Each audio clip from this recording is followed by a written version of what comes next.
ஏசாயா 10ஆம் அதிகாரம். ஏழைகளை வழக்கிலே தோற்க பண்ணவும், என் ஜனத்தில் சிறுமியானவர்களின் நியாயத்தை புரட்டவும், விதவைகளை சூறையாடவும், திக்கற்ற பிள்ளைகளை கொள்ளையிடவும், அநியாயமான தீர்ப்புகளை செய்கிறவர்களுக்கும் கொடுமையான கட்டளைகளை எழுதுகிறவர்களுக்கும் ஐயோ!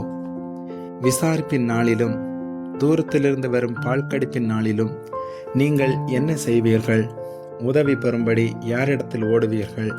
உங்கள் மகிமையை எங்கே வைத்து விடுவீர்கள்? கட்டுண்டவர்களின் கீழ் முடங்கினாலொழிய கொலை செய்யப்பட்டவர்களுக்குள் விழுவார்கள்.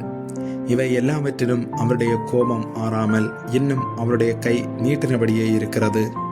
என் கோபத்தின் கோலாகிய அசீரியனுக்கு ஐயோ! அவன் கையில் இருக்கிறது என் சினத்தின் தண்டாயுதம். அவபக்தியான ஜனங்களுக்கு விரோதமாய் நான் அவனை அனுப்பி எனக்கு கோபமூட்டின ஜனத்தை கொள்ளையிடவும் சூறையாடவும் அதை வீதிகளின் சேற்றை போல் மிதித்து போடவும் அவனுக்கு கட்டளை கொடுப்பேன். அவனோ அப்படி எண்ணுகிறதும் இல்லை, அவன் இருதயம் அப்படிப்பட்டதை நினைக்கிறதும் இல்லை. அநேகம் ஜாதிகளை அழிக்கவும் சங்கரிக்கவுமே தன் மனதிலே நினைவு கொள்ளுகிறான். அவன் என் பிரபுக்கள் அனைவரும் ராஜாக்கள் அல்லவோ? கல்னோ பட்டணம் கர்கேமிசை போலானதில்லையோ? ஆமாத் அர்பாத்தை போலானதில்லையோ? சமாரியா தமஸ்குவை போலானதில்லையோ? எருசலேமையும் சமாரியாவையும் பார்க்கிலும் விசேஷித்த சிலைகளுள்ள விக்கிரக ராஜ்யங்களை என் கை கண்டுபிடித்திருக்க, நான் சமாரியாவுக்கும் அதன் விக்கிரகங்களுக்கும் செய்தது போல் எருசலேமுக்கும் அதன் விக்கிரகங்களுக்கும் செய்யாமல் இருப்பேனோ என்று சொல்லுகிறான். ஆதலால் ஆண்டவர் சீயோன் மலையிலும் எருசலேமிலும் தமது சேலை எல்லாம் முடித்திருக்கும் போது அசீரிய ராஜாவினுடைய பெருமையான நெஞ்சின் வினையையும் அவன் கண்களின் மேட்டுமையான பார்வையையும் நான் விசாரிப்பேன் என்கிறார். அவன் என் கையின் பலத்தினாலும் என் ஞானத்தினாலும் இதை செய்தேன். நான் புத்திமான். நான் ஜனங்களின் எல்லைகளை மாற்றி அவர்கள் பண்டக சாலைகளை கொள்ளையிட்டு வல்லவனைப் போல் குடிகளை தாழ்த்தினேன். ஒரு குருவிக்கூட்டை கண்டுபிடிக்கிறது போல் என் கை ஜனங்களின் ஆஸ்தியை கண்டுபிடித்தது. விட்டுவிடப்பட்ட மூட்டைகளை வாரிக்கொள்வது போல் பூமியெல்லாம் நான் வாரிக்கொண்டேன். ஒருவரும் செட்டையை அசைத்ததுமில்லை, வாய் திறந்ததுமில்லை, கீச்சென்று சத்தமிட்டதுமில்லை என்று சொல்லுகிறான். கோடாரியானது தன்னால் வெட்டுகிறவனுக்கு விரோதமாய் மேன்மை பாராட்டலாமோ? வாளானது தன்னை கையாடுகிறவனுக்கு விரோதமாய் பெருமை பாராட்டலாமோ? பாராட்டினால் தடியானது தன்னை பிடித்தவனை மிரட்டினார் போலவும், கோலானது நான் மரக்கட்டை அல்லவென்று எழும்பினார் போலவும் இருக்குமே. ஆகையால் சேனைகளின் ஆண்டவனாகிய கர்த்தர் அவனை சேர்ந்த கொளுத்தவர்களுக்குள்ளே இளைப்பை அனுப்புவார்.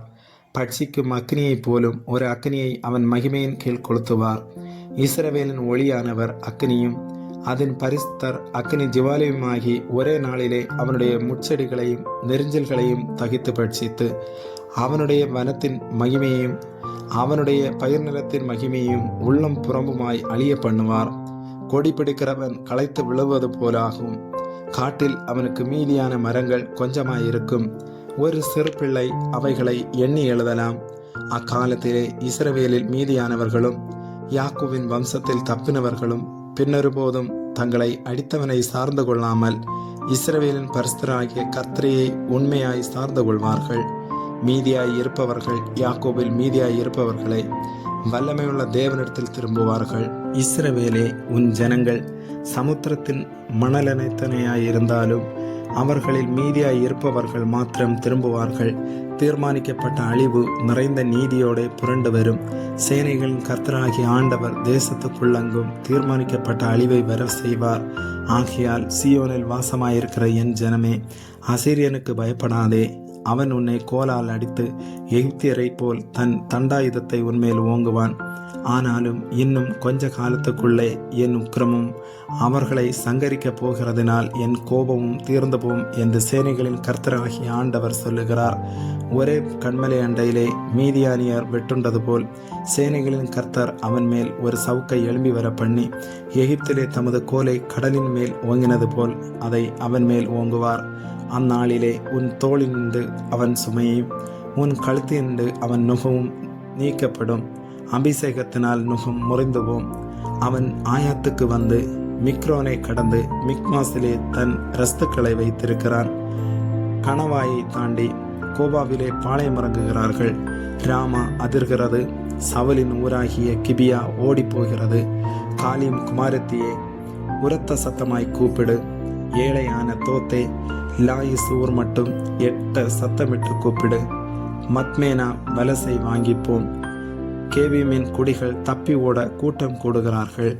இனி ஒரு நாள் நோவிலே தங்கி சியோன் குமாரத்தியின் பர்வதத்துக்கும் எருசலேமின் மேட்டுக்கும் விரோதமாய் கை நீட்டி மிரட்டுவான். இதோ சேனைகளின் கர்த்தராகிய ஆண்டவர் தோப்புகளை பயங்கரமாய் வெட்டுவார். ஓங்கி வளர்ந்தவைகள் வெட்டுண்டு மேட்டுமையானவைகள் தாழ்த்தப்படும். அவர் காட்டின் அடர்த்தியை கோடாரியினாலே வெட்டி போடுவார். மகத்துவமானவராலே லீபனோன் விழும்.